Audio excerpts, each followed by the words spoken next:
I hit the streets to earn at 15, took no handouts, paid for college, and built my business until my family betrayed me and I left them bankrupt in court. I'm 31, male, and this mess started when I was about 12.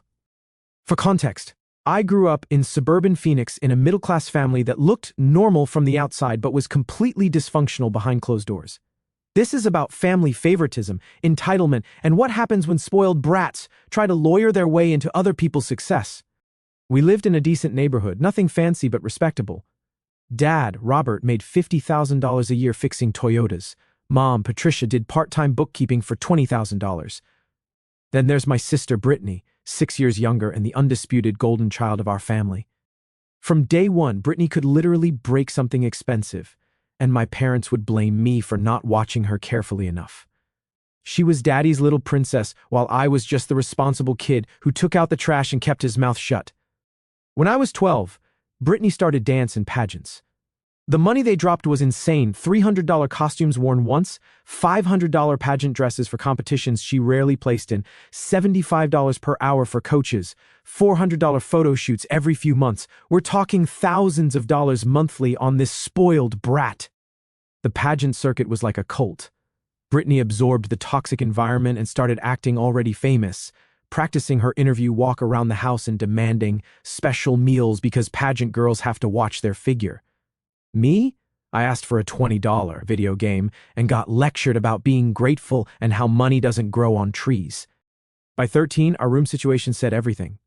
Brittany had custom princess pink furniture, a giant flat screen with every streaming service, and a walk-in closet full of designer clothes. My room had a squeaky Walmart twin bed, a broken secondhand dresser, and garage sale everything. The breaking point came at 14. I wanted to join the wrestling team, only $150 for gear and fees. Dad looked at me like I'd asked for a sports car.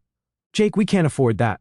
Money's tight with Brittany's competitions. That same week, they spent $800 on her new dance outfit because the old one was last season. That's when I realized I was invisible, unless they needed someone to blame. So I made my own way. I started cutting lawns for $20 to $30 each and got 8 regular customers. I found an old guy who needed handyman help around his rental properties. He taught me construction, plumbing, electrical, real skills that would actually matter. This neighbor became the dad I never had, paying me $12 an hour while explaining business, saving money, and building something real. Most kids your age worry about video games, he'd say while installing flooring. You're learning to build a future. Meanwhile, Princess Brittany got worse. One competition she placed 3rd out of 12, and had a complete meltdown about the judges not understanding, her vision and her costume not being sparkly enough. My parents spent the drive home planning what they'd buy to boost her confidence. When I turned 16, I'd saved enough for a beat-up F-150, $3,500 cash, plus insurance and gas. Dad's first comment? Hope you're not planning to neglect chores now that you have wheels. No congratulations, just the immediate assumption I'd become irresponsible. That same month, they bought Brittany a brand new $18,000 Honda Civic for her birthday. She didn't even have her permit yet, but they wanted her to have reliable transportation. The car sat untouched for 2 months. Every dollar spent on her while ignoring my needs. It all went into my mental fuel tank. Junior year, I worked full-time for my neighbor after school and weekends. The work was brutal: drywall in cramped spaces, painting houses in Arizona summer heat, installing flooring on my knees for hours. But I loved learning real skills. He bumped me to $15 an hour and taught me the business side, estimating jobs, ordering materials, dealing with suppliers. You've got a natural head for this, Jake, he'd say while installing cabinets. You could run your own operation someday. Despite working 25-plus hours weekly, I maintained solid grades, mostly B's. I'd do homework in my truck during lunch, study while eating dinner, write papers late at night covered in sawdust.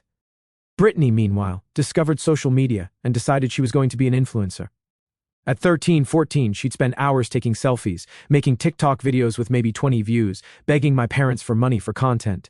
This girl had 200 followers but acted like the next big thing. She'd order $500 worth of clothes online, photograph them with elaborate lighting setups, then return half claiming they didn't photograph well. My parents called this entrepreneurial spirit. She developed this whole online persona, posting quotes about living your best life and manifesting success while doing literally nothing except taking pictures. Her captions were filled with hashtags like hashtag influencer life, hashtag blessed, hashtag entrepreneur, when she'd never earned a dollar. Worse was her attitude toward peasants, anyone she considered beneath her, including me. I'd come home exhausted from real work and she'd say, "Ew, Jake, you smell like poor people," or "I can't wait to move out so I don't have to see you looking like a homeless person."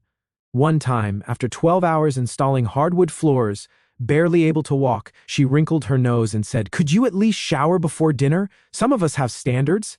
This from someone who'd spent the day taking backyard selfies? My parents encouraged it. "Brittany's just confident," Mom would say. "She knows her worth." Senior year, I'd saved $12,000 and planned community college first, then transfer to state university, a smart, cost-effective plan that would leave me under $20,000 in debt.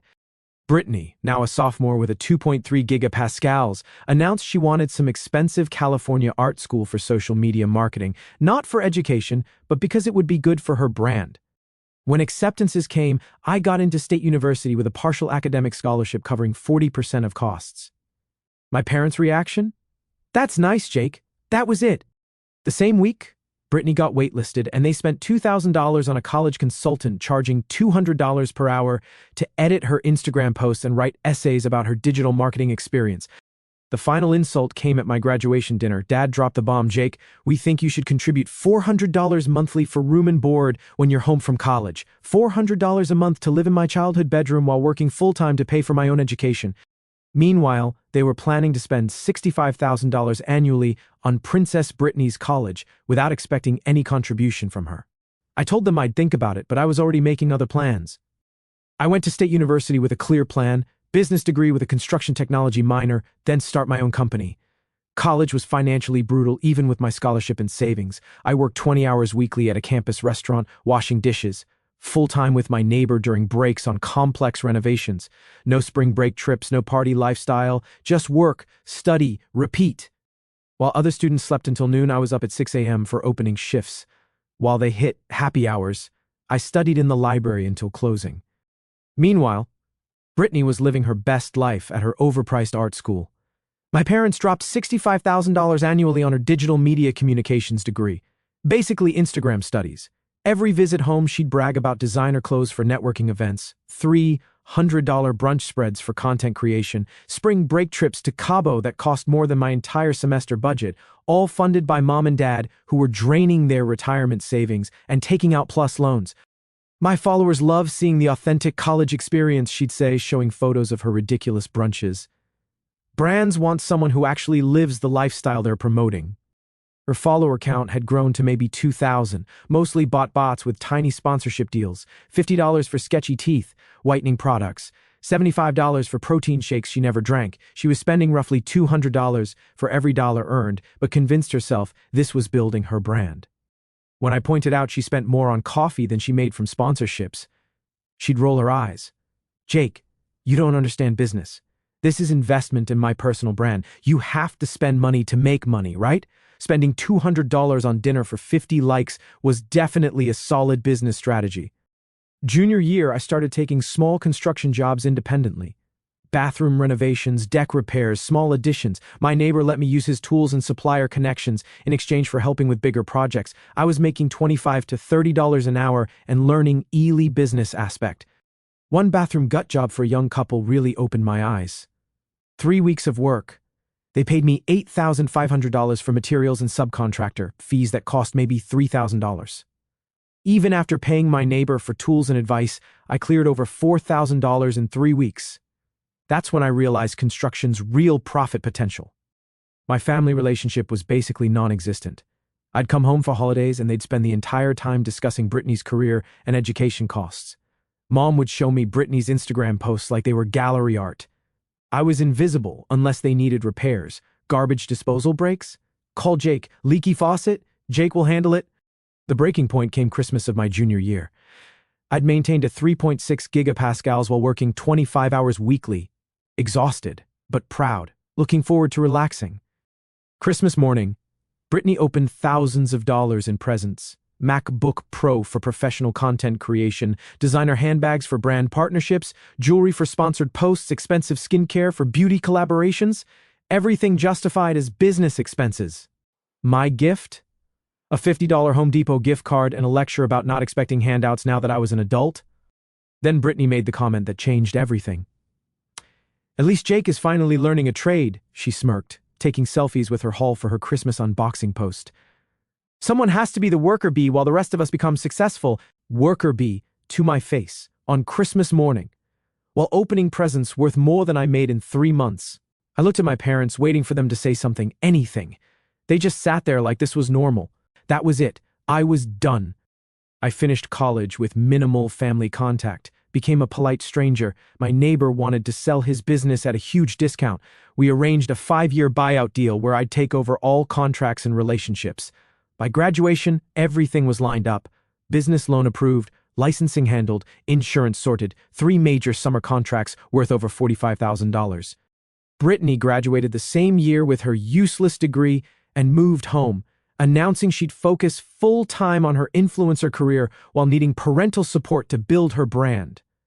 At 22, she had maybe 5,000 followers, half bots, no real income besides occasional $50 sponsorship deals, and entitlement that would make royalty jealous. Me? I had a business plan and the skills to execute it.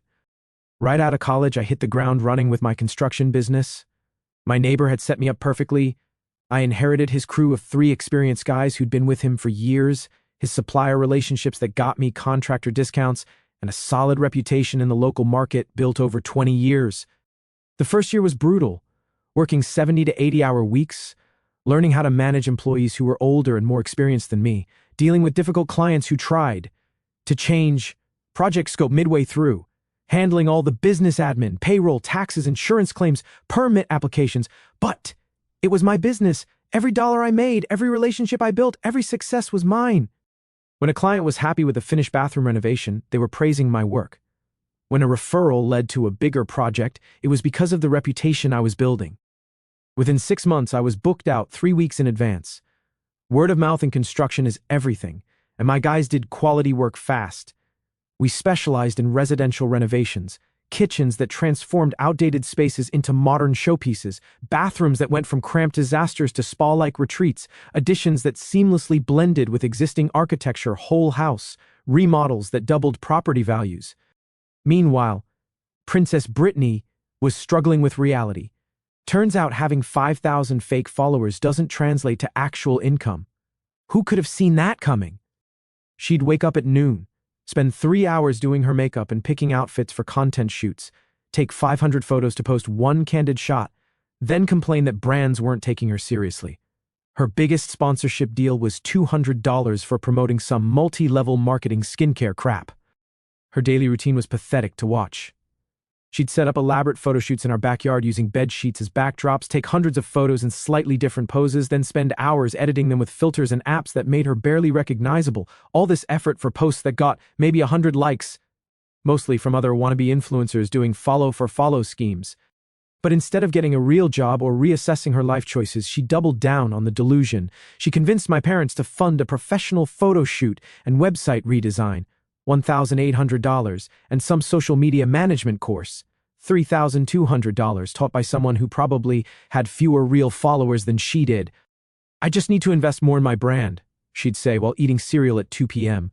"All successful influencers say you have to spend money to make money. It's about playing the long game."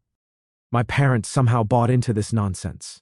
They were still paying her phone bill, car insurance, health insurance, plus giving her $1,200 a month in living expenses while she lived at home rent-free. They'd even converted the garage into a content studio for her, complete with ring lights, backdrop stands, professional camera equipment, and climate control so she could shoot year-round. Another $4,000 down the drain for what was essentially an elaborate playroom for a grown woman. The worst part was listening to her talk about money like she had any clue what work was. She'd see my dirty work clothes and truck and say things like, "When I'm successful, I'll hire people like Jake to fix my mansions. It's important to support blue-collar workers." Or she'd complain, "These companies are so cheap. They only want to pay me $100 for a post when I have almost 8,000 followers now." She'd bought another 3,000 fake followers, thinking nobody would notice the sudden spike with 0 engagement. Meanwhile, I was making more in a week than she'd made all year from her career. By the end of my second year in business, I was pulling in $180,000 annually and had expanded to a crew of 6 guys. I bought my first house, an 1,800 square foot ranch that I renovated myself using the skills I'd learned over the years. Nothing fancy, but it was mine and paid off in 3 years through aggressive extra payments. The renovation was my masterpiece. Gutted the kitchen and installed custom cabinets. Completely redid both bathrooms with high-end fixtures, refinished all the hardwood floors, updated electrical and plumbing throughout. The house went from a dated 1980s mess to a modern showcase that would have cost someone else $150,000 to achieve. Year 3, I landed a contract to renovate a high-end neighborhood development, 12 custom homes, complete gut renovations for wealthy clients who wanted everything perfect. The contract was worth $850,000 over 8 months, more money than I'd ever imagined making. That's when my family's attitude started changing. Suddenly, Jake wasn't just the worker bee anymore. Dad started asking about my business, wanting to know how much money I was making, suddenly interested in the construction industry. Mom would brag to her friends about her successful entrepreneur son like she'd always supported my career. And Brittany, she went from insulting my work to trying to get me to fund her schemes. "Jake, you should sponsor one of my posts," she'd say while I was eating lunch covered in sawdust from a morning job. "I could promote your business to my followers. It would be great cross-promotion." Her followers were mostly bots, fake accounts from overseas, and middle-aged perverts commenting fire emojis on her thirst traps, real valuable demographic for residential construction targeting affluent homeowners. When I politely declined, she'd get pissy. "You're so selfish. I'm trying to help you grow your business and you won't even support your own sister. Family is supposed to help family." The entitlement was unreal. This girl had never worked a real day in her life, was completely supported by her parents at 25, and thought I owed her free marketing just because we shared DNA. Things got worse when she started dating this loser named Chad, who was supposedly a crypto entrepreneur, translation, unemployed guy who lost his trust fund gambling on digital coins and now lived with his parents while pretending to be a business mogul. Chad convinced her she needed to level up her brand and think bigger. Chad was everything you'd expect. Backwards baseball cap, designer clothes bought with credit cards, constant name-dropping of successful people he'd supposedly met, and the philosophy that traditional jobs are for sheep. He'd never held a job for more than 6 months, but considered himself an expert on building wealth. They came up with this brilliant plan to start a YouTube channel about luxury lifestyle on a budget where they'd review expensive restaurants, hotels, and products. The catch? They needed funding to maintain the lifestyle they'd be reviewing. Their logic was flawless. They'd spend my money living luxuriously, document it for YouTube, become famous influencers, then pay me back from their earnings. What could go wrong? Brittany asked my parents for $15,000 to launch the channel properly, shocking considering they'd already blown their retirement savings on her college. When they couldn't afford it, she came to me. "Jake, this is a real business opportunity," she explained with a PowerPoint presentation she'd obviously spent weeks on. "Chad and I have the whole thing planned out. We just need initial investment to cover expenses for the first 6 months. You'd basically be an angel investor." I asked to see their business plan. It was a PowerPoint with stock photos and vague promises about monetization. No market research, no realistic revenue projections, no understanding of how YouTube actually works or how long it takes to build an audience. "We don't need all that corporate stuff," Chad said, dismissing my questions with a wave of his hand. "Social media is about authenticity and vibes. You can't put vibes in a spreadsheet, right?" I told them I wasn't interested. That's when the real Brittany came out. After I turned down her ridiculous YouTube scheme, the family dynamics completely shifted. Suddenly, I wasn't the successful brother they wanted to brag about. I was the selfish jerk holding the family back. The harassment started small. Brittany would make passive-aggressive comments about how some people forget where they came from and how real family supports each other's dreams. She'd post cryptic social media stories about fake people and how blood is thicker than water until money gets involved. And it escalated. She started posting subtle digs on social media about fake family members and people who get successful and abandon their loved ones. Her dozen real followers ate it up, commenting supportive messages about cutting toxic people out of your life without knowing they were talking about her own brother. My parents joined the pressure campaign. Dad would call asking for business advice, but really just fishing for information about my finances. How much did I charge per job? What were my profit margins? How much did I have saved? All innocent questions that felt like interrogation. Mom would guilt-trip me about how disappointed they were that I wasn't helping Brittany achieve her potential. She'd compare me to other successful siblings who lifted up their families and hint that maybe I'd forgotten where I came from. The breaking point came at Thanksgiving dinner. I'd been working non-stop on a major project, a complete home renovation that required 12-hour days for 3 weeks straight. I was exhausted but showed up to try to keep some semblance of family relationship. Brittany spent the entire meal talking about her upcoming projects and how she just needed one big break to become successful. Chad nodded along, occasionally throwing in buzzwords like synergy and viral potential while contributing nothing useful to the conversation. She'd prepared a whole presentation about their YouTube idea, complete with competitor analysis, also known as watching other YouTubers for a few hours, and revenue projections, completely made-up numbers. They'd calculated they could make $50,000 per month within 6 months if they had proper funding. Then she turned to me. "Jake, I've been thinking about what you said about needing a business plan. What if we made this a family business? You could be the financial backer, I'd be creative director, and we could split profits." "What profits?" I asked. "You've been doing this for 5 years and haven't made enough to cover your Starbucks budget." Her face went red. "That's because I haven't had proper funding. Do you know how much money I could be making if I had resources to create quality content? Look at other influencers. They all had family support or rich boyfriends. I've been doing this on my own." "Brittany, you're 25 years old and have never had a real job. Maybe start with something realistic before planning your media empire." That's when she exploded. "Realistic? You mean like getting my hands dirty doing manual labor? Like being a construction worker my whole life? I have talent, Jake. I have potential. Just because you're content being blue-collar nobody doesn't mean I should settle for mediocrity." The room went silent. Even Chad looked uncomfortable. Dad cleared his throat. "Jake, that was uncalled for. Brittany is pursuing her passion." "Her passion? Dad, you and Mom have spent over $300,000 supporting her passion, and she's made maybe $2,000 total. At what point do we call this what it is? A spoiled brat playing pretend while adults pay her bills?" Mom jumped in. "Jake, she's your sister. We're supposed to support each other." "Support goes both ways. What has she ever done to support me? She's never even acknowledged my success, let alone contributed anything to this family except bills." Brittany was crying now, the manipulative kind where she could still talk clearly between sobs. "I can't believe you're attacking me like this. All I've ever wanted was for my family to believe in me. You got lucky with your business, but that doesn't make you better than me." "Lucky? I worked 80-hour weeks for 7 years while you took selfies and spent other people's money. Belief doesn't pay bills, Brittany. Results do." That's when Chad made his fatal mistake. "Dude, you need to check your privilege. Not everyone can just inherit a business and call themselves successful. Some of us have to be creative and innovative." I stood up. "Inherit? I worked 80-hour weeks for 7 years to build my business.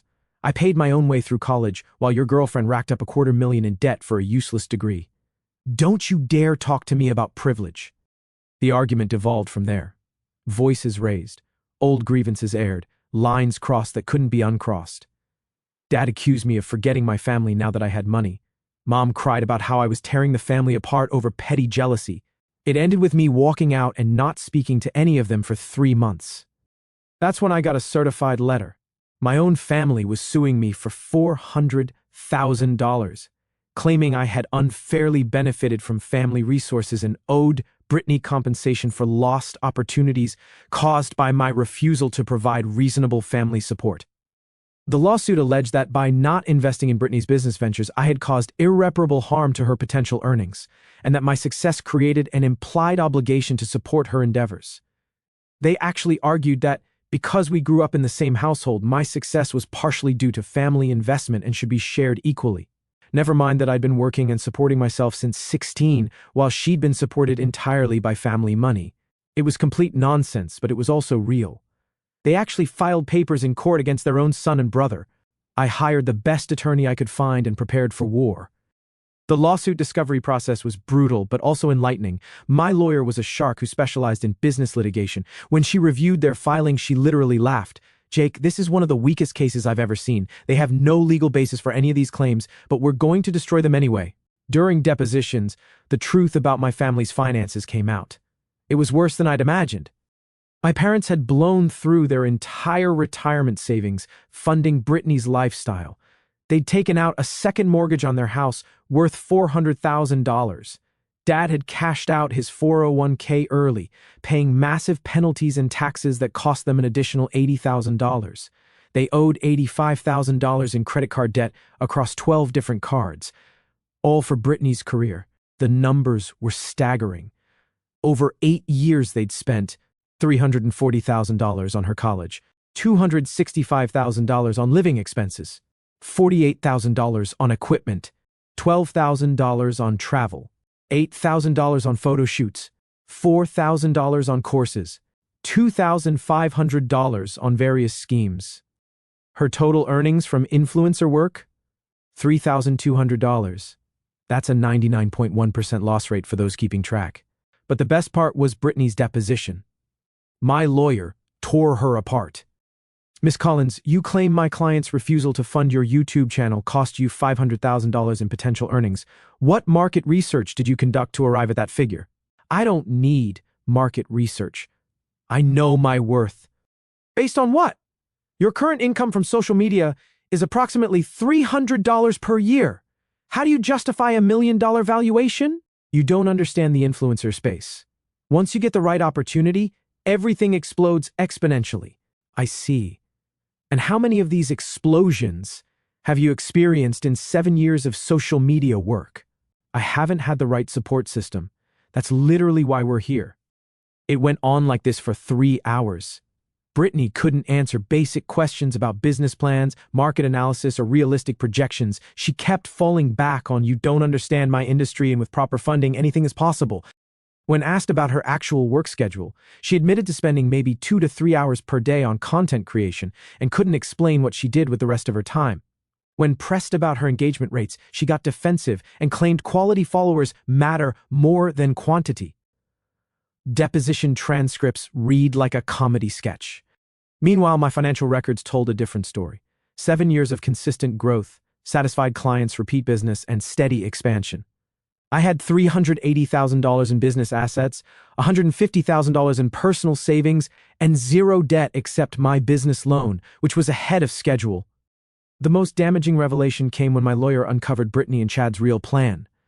They'd been researching my business assets and had planned to use any money I gave them as a down payment on a house, then flip it and pocket the profit. Their YouTube channel was just a cover story. They wanted free money to play real estate investor with zero knowledge or experience. Chad had been watching house flipping shows and convinced Brittany they could make easy money buying, renovating, and selling houses. When this came out during Chad's deposition, he tried to play it off as diversifying our investment portfolio and building multiple revenue streams. My lawyer asked him to define investment portfolio. His answer, like having different ways to make money and stuff. These people wanted to sue me for $400,000, and their financial mastermind couldn't define basic investment terms. Chad's deposition was a train wreck. When asked about his business experience, he listed crypto trading, lost $15,000 of his parents' money, dropshipping, made $200 in 6 months, affiliate marketing, earned $50 total. His longest job was 3 months at a cell phone store before getting fired for poor attendance. By the time discovery wrapped up, we had them dead to rights, frivolous lawsuit, no legal basis, clear pattern of financial irresponsibility, and evidence of attempted fraud. But my lawyer had a better idea than just winning. Jake, they've destroyed their financial lives trying to support Brittany's delusions. They're about to lose their house. Their credit is ruined. They have no retirement savings. What if we don't just beat them in court? What if we make them pay for wasting everyone's time? She filed a countersuit for malicious prosecution, legal fees, and damages to my business reputation. We demanded $150,000 plus attorney's fees. The trial lasted 3 days and was everything I'd hoped for. My lawyer presented our case like a documentary on financial stupidity and entitled behavior. When Brittany took the stand, it was beautiful. My lawyer had prepared perfectly. Miss Collins, you've testified that your brother owes you financial support. What legal basis do you have for this claim? Family should help family. He has money, and I need help with my business. I see. Are you familiar with the legal concept of consideration and contract law? No. Do you understand the difference between a gift and a loan? What? Miss Collins, have you ever taken a business law class? I studied digital media. That's not what I asked. Have you studied any law, accounting, or business management? I don't need classes to understand business. I'm naturally entrepreneurial. The judge was taking notes and trying not to laugh. When Chad took the stand, somehow it got worse. "Mr. Peterson, you encouraged Miss Collins to pursue this lawsuit. What legal experience do you have?" "I watch a lot of legal shows." I swear that was his actual answer. "And what business experience do you have?" "I've been involved in several ventures." "What were your profits from these ventures?" "It's not about immediate profits. It's about building long-term value." "Yes or no? Have you ever turned a profit from any business venture?" Long pause. "Note 634 yet. Thank you." That's all. The judge didn't even deliberate. He dismissed their case immediately and granted our countersuit in full. "I've been on the bench for 18 years, Judge Morrison said. "This is one of the most frivolous lawsuits I've ever seen. The plaintiffs have presented no legal basis for their claims and have clearly filed this action in bad faith." He ordered them to pay $125,000 in damages plus all my legal fees, another $47,000. They had 30 days to pay or face asset seizure. As we left the courthouse, Brittany was crying, and Chad was ranting about corrupt judges and the system being rigged against entrepreneurs. My parents looked like they'd aged 10 years. Within 2 weeks of the judgment, reality hit my family like a freight train. They couldn't pay the $172,000 they owed me, not even close. My lawyer started asset seizure proceedings. We put liens on their house, their cars, Dad's tools, anything of value. That's when the begging started. Dad tried the tough guy approach initially, then broke down completely. "Jake, please. We're going to lose everything. We made a mistake." "Okay, we know that now, but we're still your parents." "Parents don't sue their children," I replied. "You made your choice." The most pathetic calls came from Brittany. First anger, "You're destroying the family over money." Then manipulation, "Jake, I've learned my lesson. I'm going to get a real job and change my life." Then desperate bargaining. "What if I worked for your company? You could garnish my wages directly." Finally, complete breakdown. "Jake, please. Chad left me when he found out about the money. I have nothing. Mom and Dad might have to declare bankruptcy. You're literally destroying our entire family." The funny thing was, even while begging me for mercy, she still didn't get it. She couldn't acknowledge what she'd done wrong. 3 months after the judgment, they defaulted on payment. My lawyer moved to seize their assets. The house went up for auction. Dad's truck got repossessed. They had to move into a 2-bedroom apartment in the worst part of town. Dad got fired from the dealership when they found out about wage garnishment. Mom had to take a full-time job at a call center for $12 an hour. Brittany moved in with them and got a job at Target. Her social media career died overnight when she couldn't afford to maintain her image. The final call came from Dad 6 months later. He'd aged 20 years and sounded completely broken. "Jake, I know you hate us. I know we messed up beyond repair, but your mother is having health problems and we can't afford her medications. I'm not asking you to forgive us. I'm asking you to have mercy." For the first time since this started, I felt something. Not sympathy. They'd earned every bit of their suffering, but completion. They'd destroyed themselves pursuing the fantasy that they deserved my success. They'd chosen Brittany's delusions over reality, entitlement over responsibility, lawsuits over family, and they'd lost everything. I told Dad I'd think about it and hung up. 3 days later, I had my lawyer draft an offer. I'd forgive the remaining debt, about $140,000, under specific conditions. Brittany had to publicly post a video acknowledging that her influencer career was a failure and that she'd been supported by family money for 8 years while producing nothing of value. 2. My parents had to write and sign a detailed letter acknowledging their favoritism, their poor financial decisions, and their responsibility for the lawsuit. 3. All three had to agree to zero contact with me for a minimum of 5 years. 4. If any of them ever spoke publicly about me or contacted me during that period, the full debt would be reinstated immediately. They agreed within hours. Brittany's confession video was beautiful. No makeup, no filters, just a broken 26-year-old admitting she'd wasted years of her life and hundreds of thousands of dollars chasing a fantasy. She looked exactly like what she was, a failed wannabe influencer working retail and living with her parents. The video got more views than anything she'd ever posted. The comments were brutal but fair. My parents' letter was 4 pages of acknowledgement about their failures. They admitted the favoritism, the poor decisions, the financial irresponsibility, and the frivolous lawsuit. Reading it felt like getting the apology I'd needed for 20 years. When my lawyer delivered the debt forgiveness papers, I felt the weight of 15 years finally lift off my shoulders. I was free. My business was thriving. My family couldn't hurt me anymore.